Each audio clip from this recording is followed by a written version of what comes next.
Hello दोस्तों, नमस्कार। मैं रोहित सिंह अपने YouTube channel Rohit chemistry classes में आपका स्वागत करता हूं।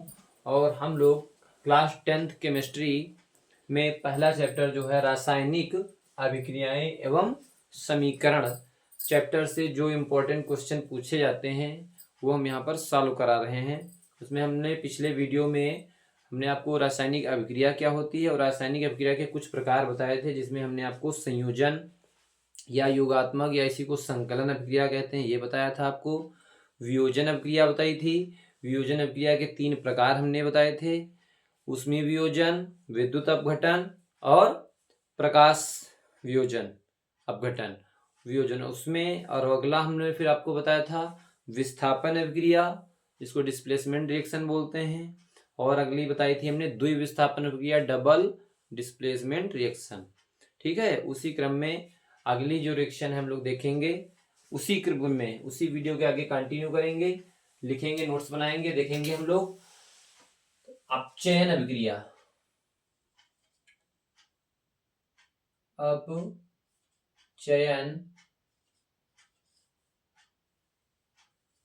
अपचयन अभिक्रिया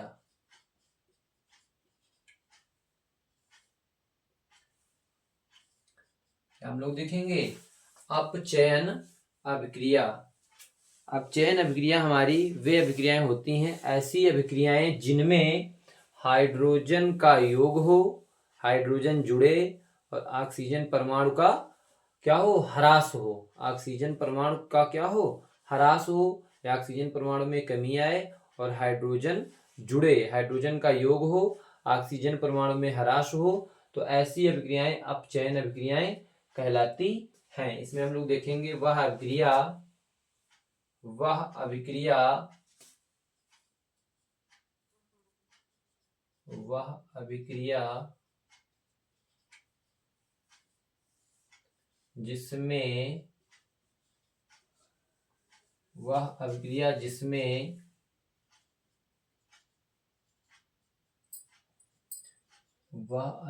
जिसमें हाइड्रोजन का योग हो, तथा ऑक्सीजन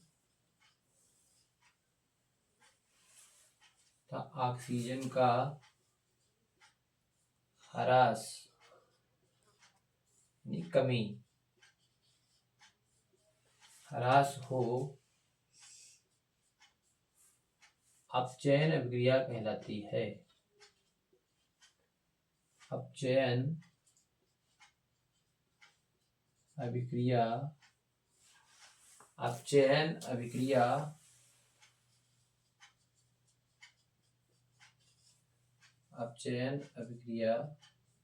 कहलाती है। जैसे हम लोग देखेंगे एग्जाम्पल के तौर पर हम लोग देखेंगे यहाँ पर कॉपर ऑक्साइड ये सॉलिड अवस्था में है और अपचयन है, तो ऐसी अभिक्रिया जिसमें क्या होगा, हाइड्रोजन का योग होगा। तो कॉपर ऑक्साइड ठोस अवस्था में है, इसमें हाइड्रोजन का योग होता है।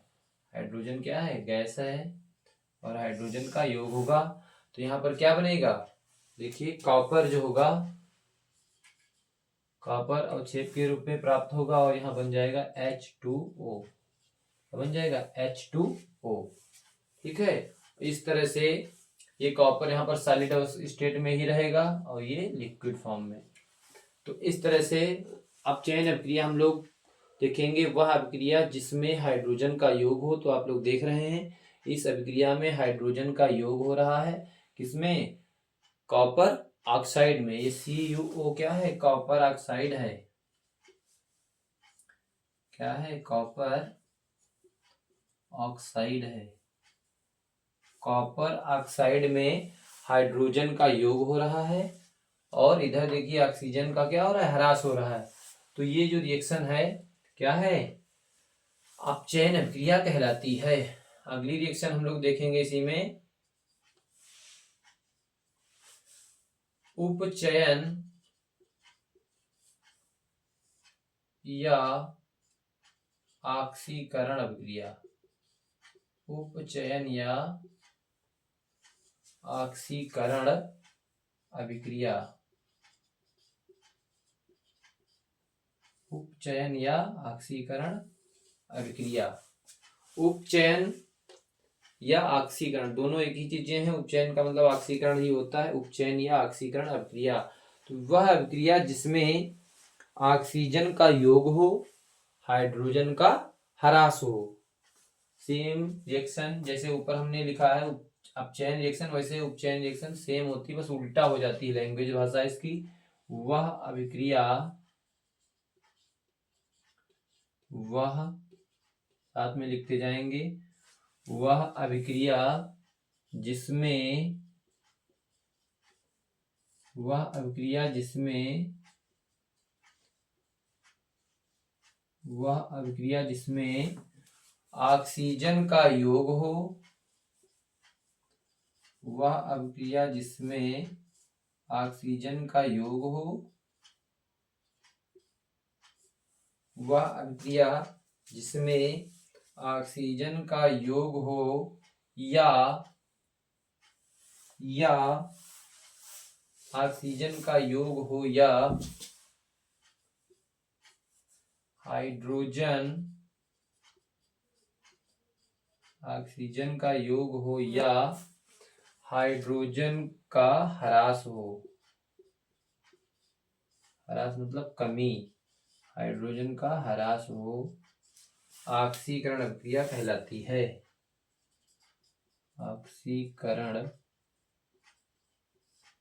ऑक्सीकरण अभिक्रिया कहलाती है। ऑक्सीकरण अभिक्रिया कहलाती है। जैसे एग्जांपल हम लोग देखेंगे इसमें हमको क्या करना है, ऑक्सीजन का योग कराना है, तो हम लोग यहाँ पर ले लेंगे कॉपर और ऑक्सीजन का योग कराएंगे तो क्या रहेगा O2, और क्या इधर बनेगा, कॉपर और ऑक्सीजन का योग कराएंगे क्या बनेगा CuO। कॉपर और ऑक्सीजन क्रिया करके क्या बनाएगा, कॉपर ऑक्साइड बनाएगा। ये कॉपर ऑक्साइड है, कॉपर ऑक्साइड, कॉपर ऑक्साइड है। तो यहाँ पर ऑक्सीजन 2 है और ऑक्सीजन यहाँ पर सिंगल है, तो यहाँ पर 2 लगा देंगे तो कॉपर भी 2 हो जाएगा, तो यहाँ पर 2 लगा देंगे, रिएक्शन बैलेंस हो जाएगी। कॉपर और ऑक्सीजन का यहाँ पर ऑक्सीजन योग होता है, ऑक्सीजन जुड़ती है और बना देती है कॉपर ऑक्साइड। तो इस तरह से अपचयन अभिक्रिया देखी, उपचयन अभिक्रिया देखी, और अब अगली रिएक्शन हम लोग देखेंगे अभिक्रिया के जो प्रकार चल रहे हैं उसमें रेडॉक्स अभिक्रिया किस प्रकार कार्य करती हैं, ऊष्माक्षेपी अभिक्रिया और ऊष्मा शोषी अभिक्रिया, इतना पढ़ेंगे आज हम लोग। जल्दी से स्क्रीनशॉट ले लीजिए, जल्दी से स्क्रीनशॉट ले लीजिए, फिर आगे देखते हैं। ओके,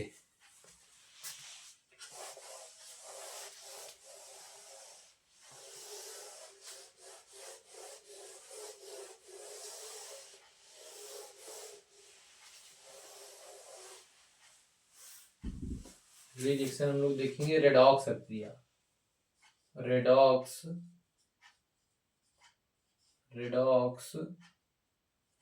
अभिक्रिया,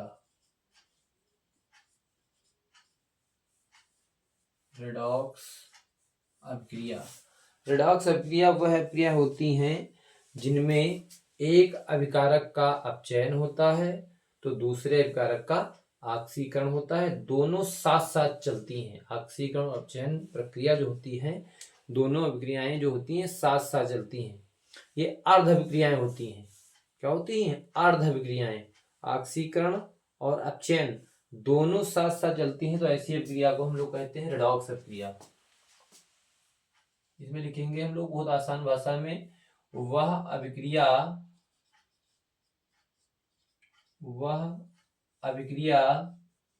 जिसमें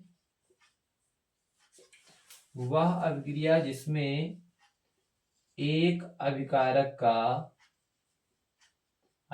मतलब जो रासायनिक अभिक्रिया में भाग ले रहे हैं, एक एक अभिकारक का अपचयन होता है,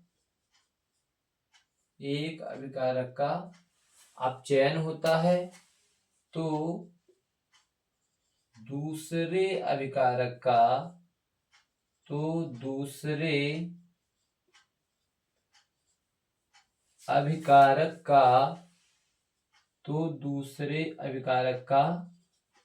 ऑक्सीकरण होता है। तो दूसरे अभिकारक का ऑक्सीकरण होता है। तो दूसरे अभिकारक का ऑक्सीकरण होता है और जिसका अपचयन होता है वो कहलाता है ऑक्सीकारक पदार्थ, और जिसका ऑक्सीकरण हो रहा होता है वो कहलाता है अपचायक पदार्थ। उल्टा होता है इसमें, जिस लिख लेंगे, जिस का अपचयन होता है, जिसका अपचयन होता है उसे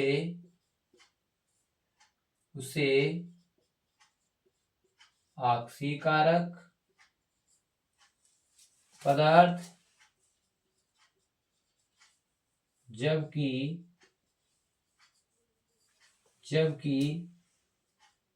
जिसका ऑक्सीकरण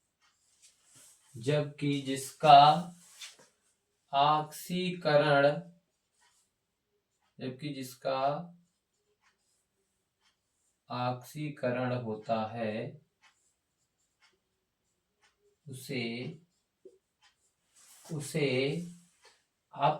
है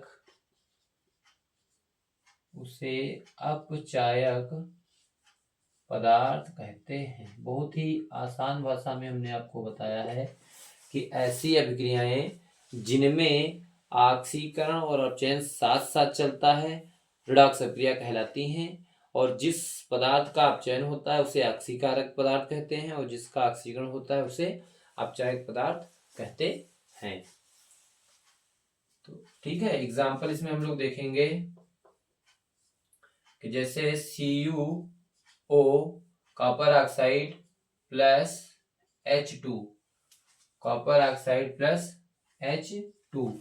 यहाँ पर देखेंगे जो कॉपर ऑक्साइड है ये क्या है, कॉपर में कॉपर प्राप्त होती है, अवक्षेप प्राप्त होता है और ऑक्सीजन क्रिया कर लेती है, तो यहाँ पर बना लेती है H2O। क्या बना लेती है, H2O। यहाँ पर हम लोग देख रहे हैं कि इसमें कैसे पहचानेंगे किसका ऑक्सीकरण हो रहा है और किसका अपचयन हो रहा है। तो हम लोगों ने अभी आपको बताया कि ऑक्सीकरण क्या होता है, जिसमें ऑक्सीजन जुड़े, क्या हो, जिसमें ऑक्सीजन जुड़े या हाइड्रोजन का ह्रास हो तो उसका होता है ऑक्सीकरण। तो इसमें देखिए ऑक्सीजन किसमें जुड़ रहा है, H2 था इधर, उधर क्या हो जा रहा है H2O। तो हाइड्रोजन में ऑक्सीजन जुड़ रही है तभी तो ये जल बन रहा है H2O। तो इसका क्या हो रहा है यहाँ पर, ऑक्सीकरण। इसका यहाँ पर क्या हो रहा है, ऑक्सीकरण। और जिसका ऑक्सीकरण होता है वो होता है क्या, अपचायक। जिसका ऑक्सीकरण होता है वो अपचायक पदार्थ होता है। ठीक है, ये बात समझ गए। और दूसरा हम लोगों ने क्या पढ़ा था कि जिसमें क्या हो, ऑक्सीजन का क्या हो, ह्रास हो, तो उसे क्या कहते हैं, अपचयन। क्या कहते हैं, अपचयन। देखिए कॉपर ऑक्साइड से ऑक्सीजन का ह्रास हुआ है तभी तो क्या बना है, कॉपर। कॉपर ऑक्साइड से कॉपर का बनना जो है क्या है, अपचयन है। क्या है, अपचयन। और इसको क्या बोलते हैं, ऑक्सीकारक। क्या बोलते हैं, ऑक्सीकारक पदार्थ बोलते हैं, ऑक्सीकारक पदार्थ।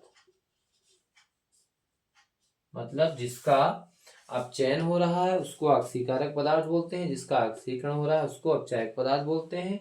यहाँ पर कॉपर ऑक्साइड का कॉपर में क्या हुआ है, अपचयन, और H2 का H2O में हुआ है ऑक्सीकरण, क्योंकि ऑक्सीजन जुड़ी है। तो इस तरह से रेडॉक्स अभिक्रियाएं चलती हैं। ठीक है, अगला हम लोग यहाँ पर देखेंगे ऊष्माक्षेपी अभिक्रिया। ऊष्माक्षेपी अभिक्रिया, ये कैसी अभिक्रिया होती है, ऊष्माक्षेपी क्षेपी अभिक्रिया। कौन सी अभिक्रिया हम लोग देखेंगे? ऊष्मा क्षेपी अभिक्रिया। कौन सी अभिक्रिया? ऊष्मा क्षेपी अभिक्रिया। तो ऐसी रासायनिक अभिक्रियाएं जो या जिनके संपन्न होने पर ऊष्मा मुक्त होती है। ऐसी रासायनिक अभिक्रियाएं जिनके संपन्न होने पर ऊष्मा मुक्त होती है, उसे हम लोग कहते हैं ऊष्मा क्षेपी अभिक्रिया। इसमें लिख लीजिए, वह अभिक्रिया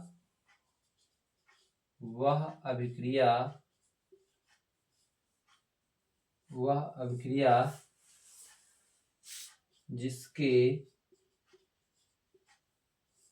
संपन्न होने पर ऊष्मा मुक्त होती है। जिसके संपन्न होने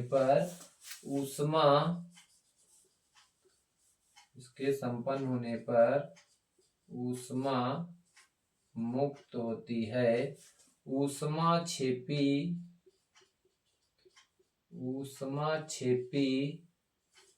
अभिक्रिया कहलाती है। ऊष्मा क्षेपी अभिक्रिया कहलाती है।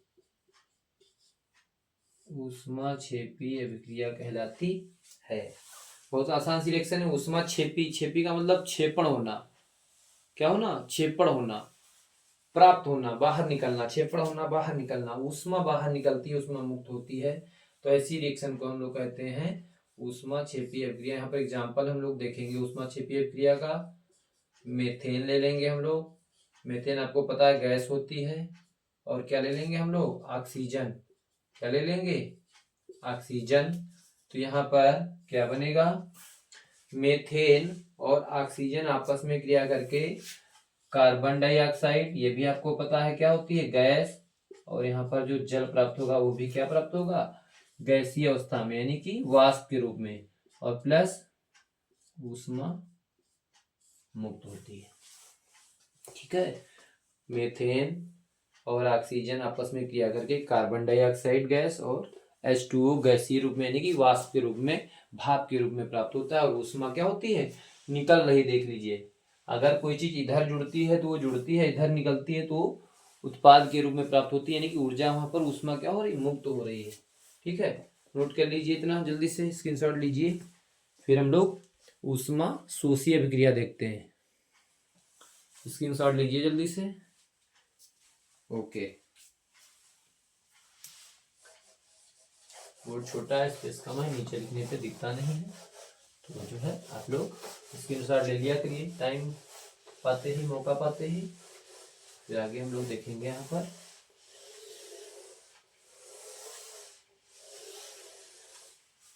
अगली रिएक्शन हम लोग देखेंगे ऊष्मा शोषी अभिक्रिया। ऊष्मा शोषी अभिक्रिया। ऊष्मा शोषी अभिक्रिया। ऐसी अभिक्रिया ऊष्मा शोषी अभिक्रिया, नाम से ही पता चल रहा है शोषी, शोषण करना, अवशोषित होना।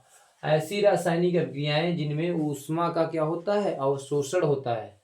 ऊष्मा का क्या होता है? अवशोषण होता है। तो ऐसी रासायनिक अभिक्रियाएं ऊष्मा शोषी अभिक्रियाएं कहलाती हैं। इसमें लिखेंगे वह अभिक्रिया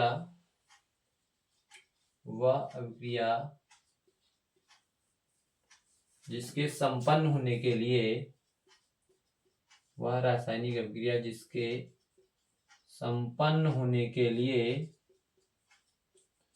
जिसके संपन्न होने के लिए,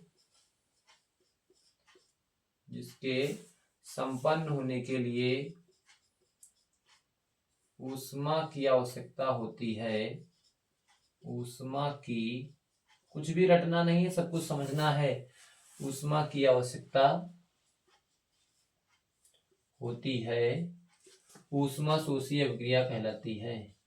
ऊष्मा शोषी अभिक्रिया, साथ में नोट सुनाते चलेंगे तो आसानी रहेगी।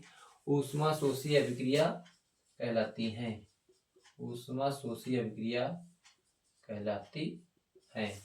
ठीक है, वह अभिक्रिया जिसके संपन्न होने पर क्या होता है, ऊष्मा की आवश्यकता होती है, तो ऐसी अभिक्रियाएं कहलाती हैं ऊष्मा शोषी अभिक्रिया। हम लोग इसका एग्जाम्पल देखेंगे कि जैसे हम लोग ले लिए क्या, H2O ले लिए यहाँ पर सॉलिड अवस्था में, सॉरी यहाँ पर हम लोग HGO लेंगे। क्या लेंगे, HGO। क्या लेंगे हम लोग यहाँ पर, HGO।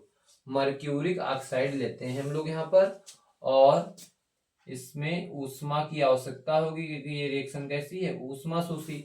यहाँ पर ऊष्मा का ऐड होगा, ऊष्मा के जुड़ेगी, इसको दी जाएगी। क्योंकि यहाँ पर अभी ऊष्मा छिपी में देखे थे कि ऊष्मा इधर निकल रही थी तो वो मुक्त हो रही थी, लेकिन जब इधर लेफ्ट साइड में जुड़ रही, इसका मतलब अवशोषित हो रही है। तो ये रिएक्शन क्या बनेगा यहाँ से, Hg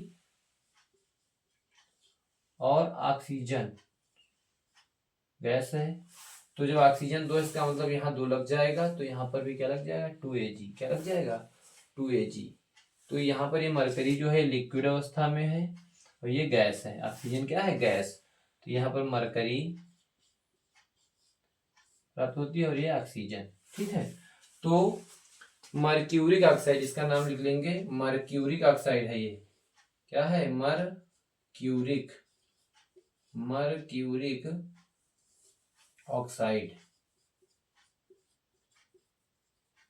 मर्क्यूरिक ऑक्साइड को ऊष्मा जब दी जाती है, सॉलिड अवस्था में है, तो ये कन्वर्ट हो जाता है मरकरी, जो कि लिक्विड अवस्था में होती है, और ऑक्सीजन गैस प्राप्त होती है।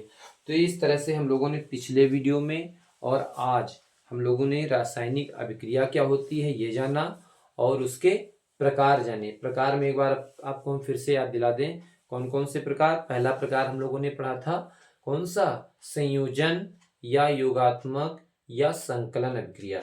फिर हम लोगों ने पढ़ा था वियोजन अभिक्रिया, जो 3 प्रकार की थी। फिर अगली हम लोग अभिक्रिया पढ़े थे टाइप कौन सा, विस्थापन। फिर अगला टाइप पढ़े थे हम लोग द्विविस्थापन अभिक्रिया।